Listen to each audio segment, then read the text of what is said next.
இது ஃபர்ஸ்ட் மலேசியாவின் செய்திகள் உங்களுக்காக.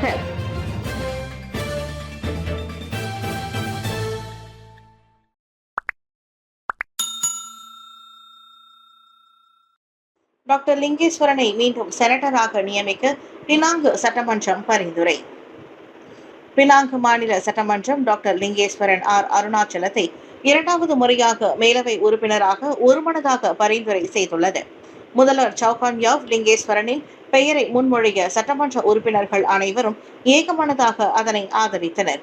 இது அவரின் தலைமைத்துவம், அனுபவம் மற்றும் மக்கள் நலனுக்காக அவர் ஆற்றி வரும் தொடர்ச்சியான சேவைகளுக்கு கிடைத்த அங்கீகாரமாக கருதப்படுகிறது.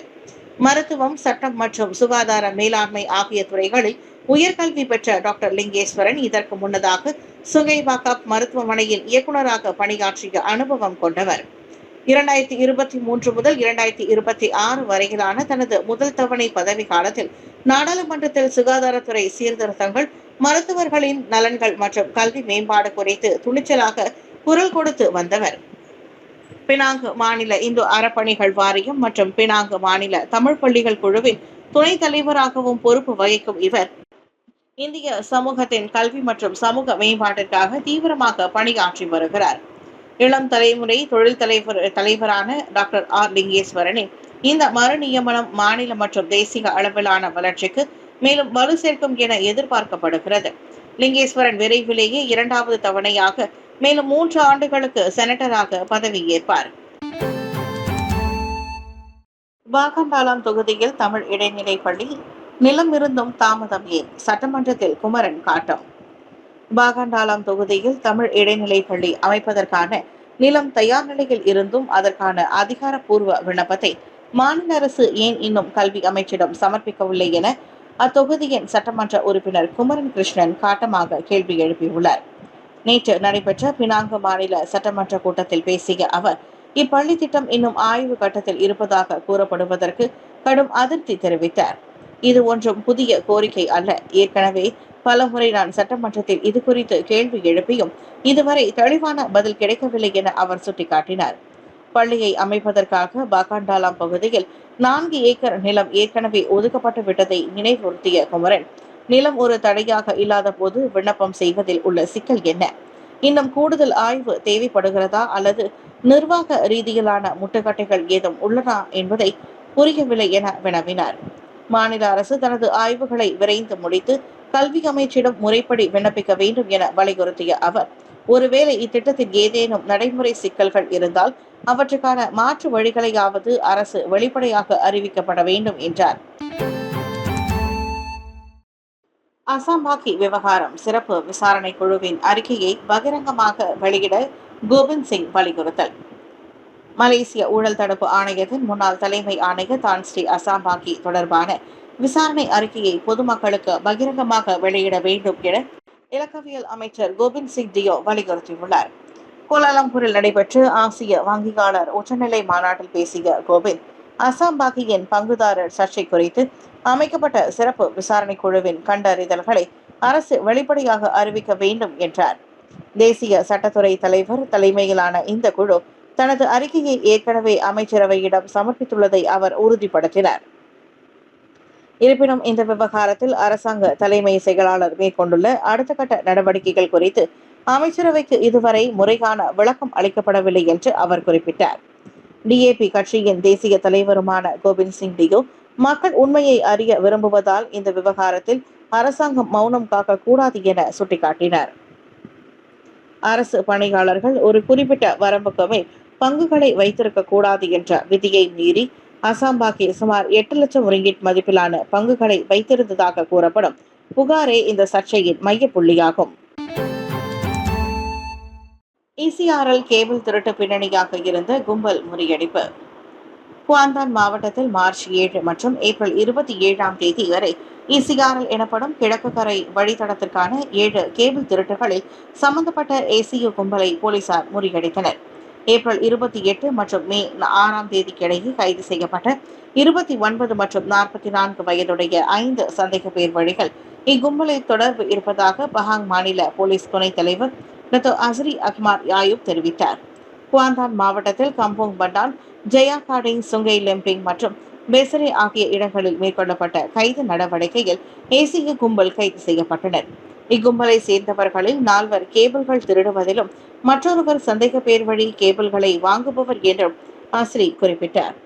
கெபெங், கோத்தசாஸ் மற்றும் பான்சிங் ஆகிய பகுதிகளை சுற்றியுள்ள இசிஆர்எல் வழித்தட இடங்களில் சுமார் 4200 மீட்டரை கொண்ட சிக்னலை வெளிப்படுத்தும் 5 லட்சம் ரிங்கெட் மதிப்புள்ள கேபிள்களை அவர் திருடியுள்ளார். பங்கூர் படகு விபத்து, உயிரிழப்பு 12ஆக உயர்வு, 4 பேர் மாயம். புலாவ் பங்கூர் கடற்பகுதியில் இந்தோனேசிய குடியேறிகளை ஏற்றி சென்றதாக நம்பப்படும் படகு கவிழ்ந்த சம்பவத்தில் மேலும் ஒரு சடலம் நேற்றிரவு மீட்கப்பட்டதால் உயிரிழந்தோர் எண்ணிக்கை 10ஆக உயர்ந்துள்ளது. நேற்று மாலை 7:40 மணியளவில் சம்பவ இடத்திலிருந்து சுமார் 3.6 மைல் தூரம் வடகிழக்கு கடல் பகுதியில் மீனவர்கள் ஆண் ஒருவரின் சடலத்தை கண்டுபிடித்ததாக மலேசிய கடல்சார் அமலாக்க நிறுவனம் வெளியிட்ட அறிக்கையில் தெரிவிக்கப்பட்டுள்ளது. அந்த சடலம் பின்னர் கடலோர காவல்துறை கப்பலான PSC-16 மூலம் கம்போங் ஆச்சி துறைமுகத்திற்கு கொண்டு செல்லப்பட்டது. தேடுதல் மற்றும் மீட்பு நடவடிக்கை இன்று 5வது நாளாக காலை 7 மணிக்கு மீண்டும் தொடங்கியது. தற்போது மாயமான மேலும் 4 பேரை தேடும் பணி தீவிரமாக நடைபெற்று வருகிறது. இந்த படகு மே 11ஆம் தேதி புலாவ் பங்கூரில் இருந்து சுமார் 8.2 கடல் மைல் தொலைவில் கவிழ்ந்தது. படகில் 37 இந்தோனேசியர்கள் இருந்ததாக நம்பப்படுகிறது. இதுவரை 23 பேர் உயிருடன் மீட்கப்பட்டுள்ளனர். ஜார்ஜ் டவுனில் விபத்து, 3 வாகனங்கள் தீப்பற்றி எரிந்தன. ஜாலான் மஸ்ஜித் நெகிரி பகுதியில் உள்ள உடினி கீழ் சுரங்கப்பாதையான உடினி அண்டர்பிரஸ் சாலையில் இன்று காலை ஏற்பட்ட தீ விபத்தில் 3 வாகனங்கள் தீப்பற்றி எரிந்தன. விபத்தில் கான்கிரீட் தூண்களை ஏற்றி சென்ற லாரி, தொழிலாளர் வேன் மற்றும் கார் ஆகியவை சம்பந்தப்பட்டன. எனினும் அனைவரும் பாதுகாப்பாக மீட்கப்பட்டதாக அறிவிக்கப்பட்டுள்ளது. பினாங்கு தீயணைப்பு மற்றும் மீட்புத்துறை செயல்பாட்டு உதவி இயக்குநர் ஜான் சாகுன் பிரான்சிஸ் கூறுகையில் காலை 7:04 மணிக்கு அவசர அழைப்பு கிடைத்ததாக தெரிவித்தார். ஜாலான் பேராக் தீயணைப்பு வீரர்கள் சம்பவ இடத்திற்கு விரைந்து சென்று சுமார் 30 நிமிடங்களுக்குள் தீயை கட்டுப்படுத்தினர். இதற்கிடையில் பினாங்கு மாநகராட்சி பொதுமக்களை மாற்றுப்பாதைகளை பயன்படுத்துமாறு அறிவுறுத்தியுள்ளது. எலி எச்சம் காரணமாக பினாங்கு பள்ளியின் சிற்றுண்டி நிலையம் 14 நாட்கள் மூடுவதற்கு உத்தரவு. பினாங்கில் உள்ள ஒரு பள்ளியின் சிற்றுண்டி நிலையத்தில் நடத்தப்பட்ட சுகாதார சோதனை நடவடிக்கையில் அதன் வளாகத்தில் எலி எச்சங்கள் கண்டறியப்பட்டதை தொடர்ந்து சிற்றுண்டி நிலையத்தை 14 நாட்களுக்கு மூடும்படி உத்தரவு பிறப்பிக்கப்பட்டது. இந்த உத்தரவு நேற்று நண்பகல் மே 27ஆம் தேதி வரை, அதாவது 14 நாட்களுக்கு அமலில் இருக்கும் என்று பினாங்கு கல்வி இயக்குநர் சியாவுடின் மான்சாட் தெரிவித்தார். சிற்றுண்டி நிலையத்தில் நடத்தப்பட்ட விசாரணைகள் மற்றும் கண்காணிப்பின் போது பயன்படுத்தப்படாத குளிர்சாதன பெட்டி ஒன்றின் பின்னால் தரையில் எலி எச்சங்கள் கண்டறியப்பட்டன. 1983ஆம் ஆண்டு உணவு சட்டத்தின் பிரிவு 11 கீழ் சுகாதாரமற்ற உணவு வளாகத்திற்கான மூடல் உத்தரவு பிறப்பிக்கப்பட்டுள்ளதாக ஜியாவுடின் கூறினார். இதுவரை மாணவர்கள் அல்லது ஆசிரியர்களுக்கு நச்சுணவு தொடர்பான எந்த சம்பவங்களும் பதிவாகவில்லை. பள்ளி மூடப்பட்டிருக்கும் காலத்தில் ஒரு விற்பனையாளர் மூலம் மாணவர்களுக்கு உணவு வழங்க பள்ளி நிர்வாகம் ஏற்பாடு செய்துள்ளது. துங்கு அசிசா மருத்துவமனை குழந்தை மாற்றப்பட்ட விவகாரம் ஒரு வழியாக பெற்றோரிடம் ஒப்படைப்பு. கோலாலம்பூர் துங்கு அசிசா மருத்துவமனையில் குழந்தை மாற்றப்பட்டதாக கூறப்பட்ட விவகாரம் தற்போது ஒரு சுமூகமான முடிவுக்கு வந்துள்ளது. ஏப்ரல் 7ஆம் தேதி தனக்கு ஒரு பெண் குழந்தை பிறந்ததாகவும் மஞ்சள் காமாலையால் குழந்தை வார்டிலேயே தடுத்து வைக்கப்பட்டதாகவும் முகமது ஹராஸ் ஹஃபிக் எனும் 24 வயது தந்தை முன்னதாக கூறினார். மறுநாள் வீட்டுக்கு திரும்பிய வேண்டிய நிலையில் இரத்த பரிசோதனைக்காக குழந்தையை கொண்டு சென்ற தாதி பின்னர் அதிகாலை 5 மணிக்கு குழந்தையை கொண்டு வந்து ஒப்படைத்தார். ஆனால் திரும்பி வந்தது ஆண் குழந்தையாக இருந்ததை கண்டு அவரின் மனைவி அதிர்ச்சி அடைந்தார். உடனே தாதியிடம் விளக்கம் கேட்டபோது அவரோ, உங்களுக்கு உண்மையிலேயே பெண் குழந்தைதான் பிறந்ததா என சற்று எகத்தாளமாக கேட்டுள்ளார். பொறுப்பில் இருந்த மருத்துவரிடம் விளக்கம் பெற்று பெரும் முயற்சியில் தோல்வியில் முடியவே வேறு வழியின்றி ஏப்ரல் 10ஆம் தேதி ஹராஸ் போலீஸ் புகார் செய்தார். இந்த சம்பவம் சமூக வலைதளங்களில் பெரும் பரபரப்பை ஏற்படுத்தியது. எனினும் தற்போது இந்த விவகாரத்தில் மருத்துவமனை நிர்வாகம் மற்றும் சுகாதார அமைச்சு தலையிட்டு உடனடி நடவடிக்கை எடுத்துள்ளது. அடையாள சரிபார்ப்புக்கு பிறகு சம்பந்தப்பட்ட 2 குடும்பத்தினர்களும் தங்களது உண்மையை உயிரியல் குழந்தைகள் பாதுகாப்பாக ஒப்படைக்கப்பட்டன.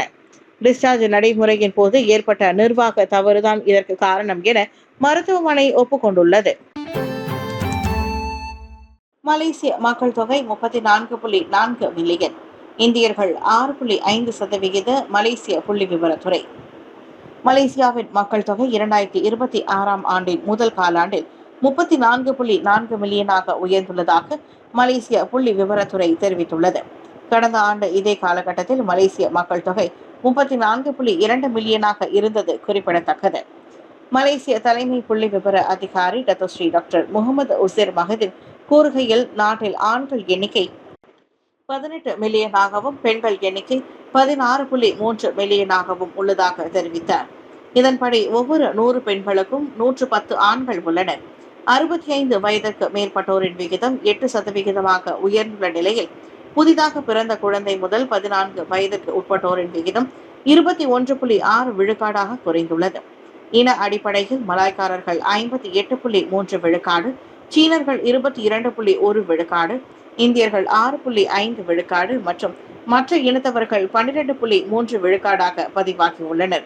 மேலும் 2026 முதல் காலாண்டில் 94,807 குழந்தைகள் பிறந்துள்ளன. அதிக பிறப்புகள் ஸ்லாங்கூர் மாநிலத்தில் பதிவாகியுள்ளன என்று மலேசிய புள்ளி விவரத்துறை தெரிவித்துள்ளது. லங்காட் ஆறு அதிக சேற்றுடன் இருப்பதாக மணல் அரிப்பே காரணம். உலுலங்காட்டில் உள்ள தாமான் ஸ்ரீ நண்டிங் பகுதியில் அமைந்துள்ள சுங்கை லங்காட்டின் துணை நதியில் நீரின் கலங்கல் தன்மை அதிகரித்துள்ளதை லுவாஸ் எனப்படும் ஸ்லாங்கூர் நீர் நிர்வாக வாரியம் கண்டறிந்துள்ளது. நேற்று பிற்பகல் மணி 3:40க்கு நடந்த இந்த சம்பவத்தினால் சுங்கை லங்காட் நீர் சுத்திகரிப்பு நிலையத்தை பாதிக்கக்கூடும் என்று லுவாஸ் கூறியது. சம்பந்தப்பட்ட பகுதியில் உள்ள ஒரு வளாகத்தில் மேற்கொள்ளப்பட்ட மணல் அள்ளும் நடவடிக்கையால் இந்த அதிக கலங்கல் தன்மை ஏற்பட்டிருப்பது கண்டறியப்பட்டது. 1999ஆம் ஆண்டின் ஸ்லாங்கூர் நீர் வாரிய சட்டத்தின் பிரிவு 121 கீழ் அந்த வளாகத்தின் செயல்பாடுகளை நிறுத்தி மணல் வெளியேற்ற கட்டுப்பாட்டை உடனடியாக செயல்படுத்துமாறு உத்தரவு பிறப்பிக்கப்பட்டுள்ளது. சுங்கை லங்காட்டில் சில பகுதிகளில் நீர் மாதிரிகள் சேகரிக்கப்பட்டு ஆய்விற்காக மலேசிய ரசாயன துறைக்கு அனுப்பப்பட்டுள்ளதாக லுவாஸ் வெளியிட்ட அறிக்கையில் தெரிவித்துள்ளது.